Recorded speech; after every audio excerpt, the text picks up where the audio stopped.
Howdy folks, and welcome back to World of Warships with the mighty Jingles, and no doubt you're all still frothing at the mouth in outrage over the proposed changes that Wargaming are thinking of implementing in the form of the Naval Training Centre. For those of you who've been living under a rock, or perhaps just don't care enough, either is equally fine, this is to do with Wargaming's plan to do something to address the frankly ridiculous amounts of experience, free experience, credits, gold doubloons, coal, and all kinds of resources that people have accumulated. Now, I don't really want to turn today's video into yet another discussion about the whole issue. Suffice to say that I will be going into much more detail on the subject in Monday's Mingles with Jingles, particularly as a result of the fact that Wargaming just yesterday announced some pretty significant walkbacks on the scale of buffs that you could expect to earn through the Naval Training Centre as a almost certainly direct result of the massive negative backlash from the community. Of course, if any of you guys want to continue to vent your spleens over the whole subject, then feel free to use the comments section. That is what it is for. For now, however, it's time for Kartoffel Krieger here to enjoy his minute in the spotlight. He is of course sailing the Tier 9 premium US Navy battleship, the Uss Missouri. Ironically, this is one of the ships that is actually contributing to the reason why Wargaming decided that they needed a naval training centre in the game in the first place. I know I said I wasn't going to talk about it. I must have lasted all of 10 seconds. Okay, I'll get it out of my system and then we can concentrate on the game. And I will be going into this in more detail on Monday's Mingles with Jingles. But in a nutshell, I think that the game needs something like the Naval Training Centre. Some way of providing some kind of resource sink. Something that you can spend all of the credits and free experience and gold doubloons and everything that you've accumulated from just playing the game. Because at the moment, if you play World of Warships anything but casually, you're never going to run out of the resources that you need to get stuff done in the game. If you've got something like the USS Missouri, you're never going to run out of credits. I mean, the Missouri is an extreme example, and one that Wargaming haven't repeated, which is one of the reasons why you can't get the Missouri anymore.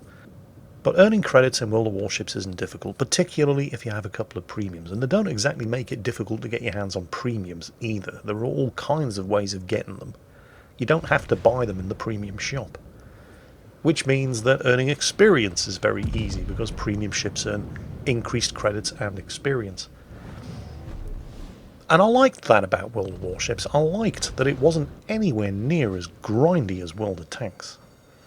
Not that I have anything specifically against grinding. I mean, I play World of Warcraft after all, so I don't object to being made to grind in order to get good things. But I liked that World of Warships didn't make you grind. I like that it was more casual friendly than World of Tanks. But that's a problem for the game, because it means the developers have to keep throwing new ships in. Oh wow. That, boys and girls, that was a paddling of epic proportions. Yeah, that one ain't going to polish out, so shawls down, first blood, devastating strike. Nice start, Kartoffel Krieger. Hopefully you can keep it up while I continue to spend a couple of minutes waffling on about something that I promised I wasn't going to waffle on about. Anyway, where were we? Oh yeah. The fact that World of Warships isn't really that grindy, comparatively speaking, is actually a bit of an issue, because while this doesn't really apply to casual players of the game, there are a large number of players out there who have several, if not all, of the Tier 10 ships unlocked, millions of experience locked on those ships, which they don't really want to convert into free XP because they've got nothing to spend the free XP on either. The game really does kind of desperately need some kind of resource sink that people can actually spend all of their resources on. The problem, of course, is that if you just increase the amount of credits or experience it requires to unlock existing ships and forthcoming new ships, then you turn the game into exactly the kind of grind that it never was. And that's going to be a problem for casual players. So they had to think of a way of putting some sort of resource sink into the game that wasn't going to affect the casual players, and at the same time give all of the veteran players something to actually spend all of their accumulated credits and experience and free experience and maybe even gold on. And that's where the whole Naval Training Center concept comes from. A way of giving the veterans something to spend their hard-earned resources on without affecting the experience for the casuals, or at least that's what it should be. For those of you who still don't understand what all the fuss is about, let me explain what the proposal for the concept is. The idea is that once you've unlocked a particular line of ships all the way up to tier 10, you then have the option of resetting your progress, starting again from scratch and grinding your way all the way up to tier 10 again. Now, why on earth would you want to do that? Well, clearly, if you're a casual player, you're never going to want to do that because you're going to want to play the ships that you've spent so much time grinding out. On the other hand, if you're a veteran player and your bright shiny new USS Montana is just the latest in a long line of tier 10 ships sitting waiting to be played in your port, maybe the whole idea of doing it all again might be attractive, providing there was some kind of incentive for you to do it. And this is where the problem lies, because if the incentives are too good, if the benefit that you get from resetting your progress in a line of ships and doing it all again, if the benefit that you get for that is so good, it stops being optional and becomes mandatory. Because if you don't do it, you cannot remain competitive against the players that have done it. And that's the problem. Because the incentives that Wargaming announced initially, the rewards for going through this whole regrinding process, were ridiculously good. I mean, we're talking battleships with 15% more hit points and guns that are 10% more accurate, with secondaries that fire 10% further, and extra charges of consumables and damage control that lasts 40% longer, and just, it was too good. We're talking about ships that were going to end up being 30% better.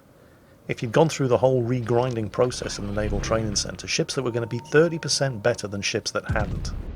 There was just no way that a casual player with a brand new stock tier 10 ship, for example, could possibly hope to be competitive against somebody who'd... Oh, hang on a second. Wait, no, it's okay. Don't panic. He knew the Tashkent was there, but the Tashkent's torpedoes only have an 8-kilometer range. Even so, that was cutting it a little fine. Anyway, as you'd expect, casual players of World of Warships really didn't like this idea. For some strange reason. Oh, and there's kill number 2. Jolly good show, sir. Yep, there's the Tashkent. Oh, more torpedoes, this time from the Fletcher. Although he is going to eat at least one, but again, he anticipated them. He'd already slowed and turned, so that could have been a lot worse.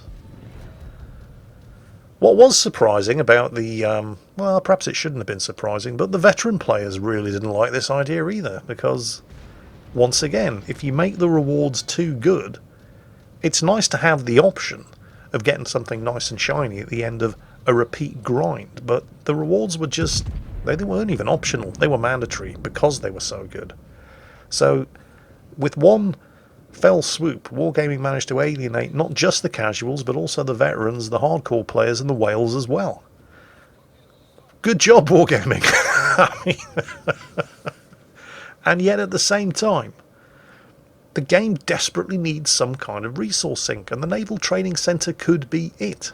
But it has to be optional. It has to be something that people want to do, not something that they feel that they need or have to do. And that is the problem. Anyway, back to the game. The Tashkent over there appears to be suffering from a bit of a pants-on head moment. His initial torpedo attack against Kartoffel Krieger fell short because he only has 8-kilometer range torpedoes. He then panicked and ran himself aground on the island over there within the secondary battery range of a Bismarck and a Missouri, although he did manage to get his next set of torpedoes away and did sink the Bismarck, which is why Kartoffel Krieger was perfectly safe wandering within his 8-kilometer torpedo range, because he just fired his torpedoes against the Bismarck, so that was a fairly easy kill. He did know the Fletcher that was lurking around here earlier as well. In fact, this is the Fletcher's smokescreen. And if you can just weather these pretty much non-stop air attacks, sweep around here and finish off the Alsace over there, then they should be able to hook around and catch the rest of the enemy team in a crossfire. Oh, that was unlucky. In fact, that was daylight robbery. If I was him, I'd ask for a refund on those shells. Broadside Alsace, point blank range, fails to sink him. Okay, he's going to want to... Oof. Massachusetts B has taken a beating. He's going to want to get these guns reloaded, hopefully in time to save the Massachusetts. And of course it's a Citadel. Well, obviously it's a Citadel. Those are the rules after all. I mean, if a ship's still got a sizable chunk of health left, everything that hits it is either going to shatter or over-penetrate, but as soon as it's only got 1,000 health left, everything that hits is a Citadel. You know, sometimes you really do have to feel kind of sorry for wargaming. I mean, okay, maybe you don't, but bear with me here. Because the whole Naval Training Centre concept wasn't the only thing that they announced as a result of the Community Contributors Summit in St. Petersburg. I mean, there was the whole Sector AA reinforcement changes for anti-aircraft guns, which seems to have been pretty well received, although it's difficult to tell with all of the background noise from people screaming about the Naval Training Centre.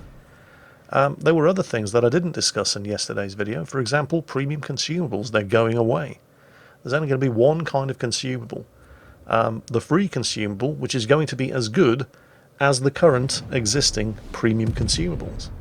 I have to admit, while I certainly don't object to having premium consumables gone and having all the free consumables just, you know, better, I did find this announcement kind of bizarre, because premium consumables are a resource sink. There's something to spend your credits on, or gold, if you've got too much gold. Isn't that kind of the point of the Naval Training Centre? So, on the one hand, they're saying people have too many resources, and I agree that they do, and this is why they want to introduce a grind, a resource sink, like the Naval Training Centre. But on the other hand, they're taking away a resource sink by giving us premium consumables for free, because premium consumables were something that you could spend your credits or your gold on. So people have too many resources. We're going to take away something that people spend those resources on and give it to you for free. Does maths work differently in Russia? To paraphrase Lock, Stock and Two Smoking Barrels, is this some Russian twat thing what us English twats just don't get? Because I don't understand the logic behind that one. Oh, hang on a second. 16-inch care package delivery from Mr. Iowa. Is there anybody home? Not anymore, there isn't, no. Double Citadel, Kraken Unleashed, and I think Confederate into the bargain. Yeah.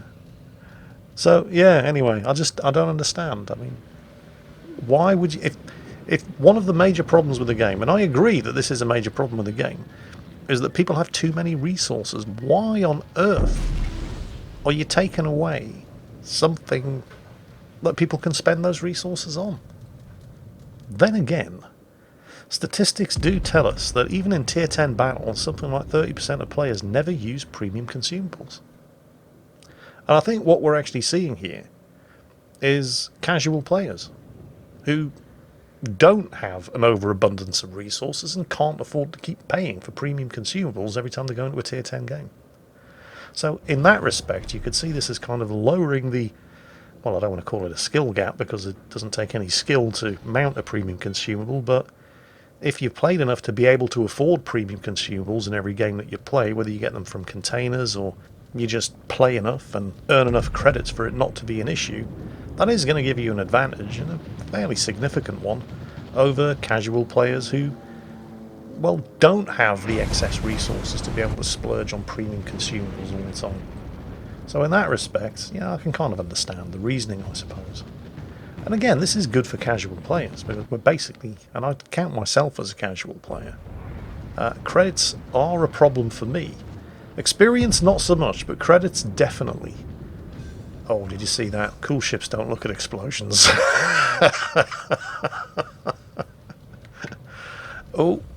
Oh, he's slowing down. I mean, clearly the Atlanta wants to get the hell behind that island before the Bismarck ends him.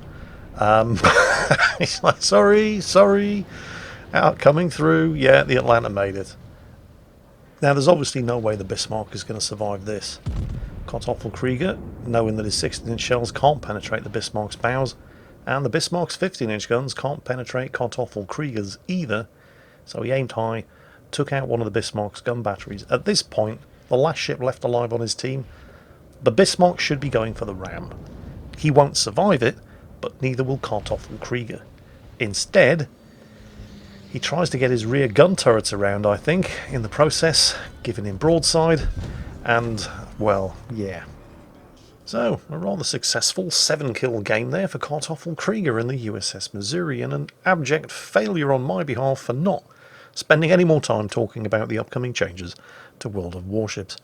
Still, I hope you at least enjoyed Kartoffelkrieger's performance, and I'll do my best to try to be slightly less crap, at least until Monday's Mingles with Jingles, when I'll probably go into this whole subject again, along with whatever new news has surfaced between now and then.